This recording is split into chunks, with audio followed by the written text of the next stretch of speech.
கோழி பராமரிக்கிறது எப்படி இதை பார்ப்போமா? வீடியோக்குள்ளே போகிறதுக்கு முன்னாடி திஸ் வீடியோ ஸ்பான்சர் பை பைக்மவுண்ட் ஆப். இந்த ஆப்பில் எப்படின்னா மற்ற பிளாட்ஃபார்ம் கூட இங்கே வீட்டுக்கு தேவையான உபகரணங்கள் இந்த ரேட்டு கம்மியாகவே கிடைக்கும். நல்லா பெஸ்ட்டாகவும் இருக்கும். விருப்பம் உள்ளவங்க நான் இங்கே டிஸ்கிரிப்ஷனில் கொடுக்குறேன், போய் செக் பண்ணி பார்த்து ஆப்பை டவுன்லோட் பண்ணி வீட்டுக்கு தேவையான பொருளை வாங்கி கஷ்டமாக. ஓகே, இப்போ நம்ம வீடியோக்குள்ளே போகலாம். மழை காலத்தில் கோழி வளர்க்குறது ரொம்ப கஷ்டம். அது பாதுகாப்பாக வளர்க்கணும்.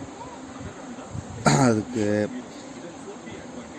மழை காலம் தொடங்கிறதுக்கு முன்னாடியே அதற்கு தேவையான பாதுகாப்பு முறைகளை கையாளணும்.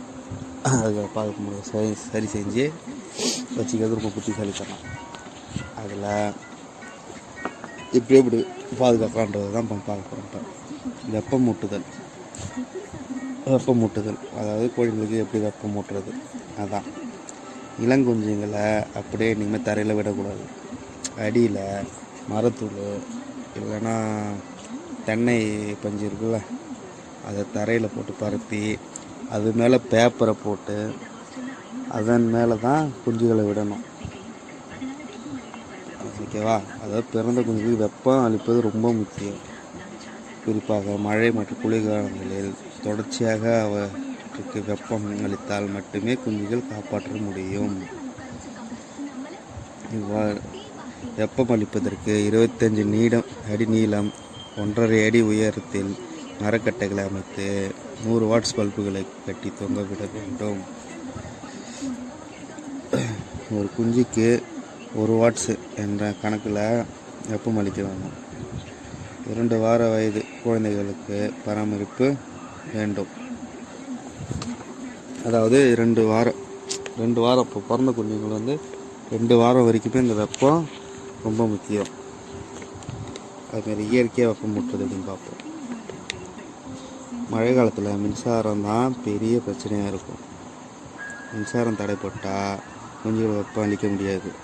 அதற்கு பதிலாக நாம் இயற்கை முறையில் வெப்பம் அளிக்கணும்.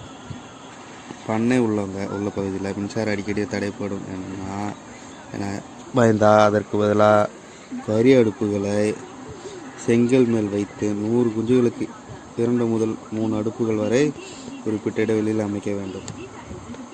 வணக்கிறதுனால ஹீட்டு கிடைக்கும். அதுமாதிரி தண்ணியில் கவனம் இருக்கணும். மழை காலத்தில் 40 குஞ்சுகளுக்கு ஒரு தண்ணி தொட்டி என்கிற கணக்கில் 1/2 இன்ச்சு உயரத்தில் தண்ணி தொட்டிகள் வைக்கணும். கீழே வைக்கக்கூடாது, 1/2 இன்ச்சு உயரத்தில்.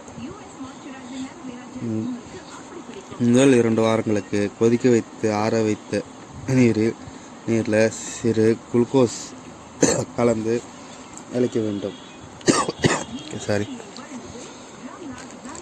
பின்பு முதல் 3 நாட்களுக்கு ஆன்டிபயோட்டிக் பவுடர் மருந்தினை 1 லிட்டருக்கு 2 கிராம் அளவில் கலந்து வைக்கணும்.